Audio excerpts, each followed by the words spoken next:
Itinanggi ng Malacanang na may lamat ng administrasyon ni Pangulong Ferdinand R. Marcos Jr. kasunod ng pagkakatanggal kay General Nicolas Torre III bilang hepe ng Philippine National Police. May report si Clazel Pardilla. Why don't you allow them? Sir, you have your counsel. Ang pag-aresto kay dating Pangulong Rodrigo Duterte at paghuli kay Kingdom of Jesus Christ leader Apollo Quiboloy. Ilan lamang yan sa mga high-profile cases na pinangunahan ni General Nicolas Torre III bago'y talagang pinuno ng pambansang pulisya noong Mayo. Pero ilang buwan pa lamang sa kanyang pwesto, pinatalsik si Torre.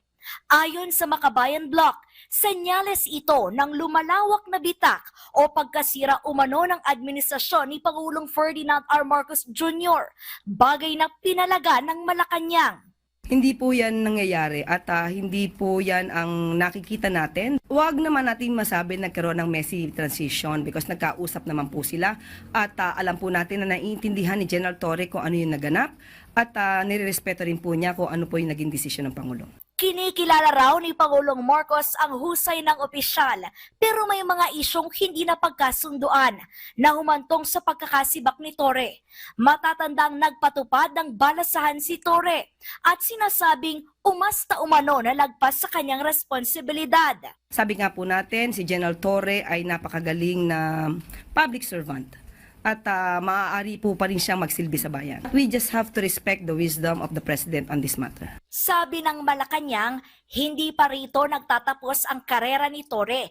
May alokasing posisyon si Pangulong Marcos sa dating hepe.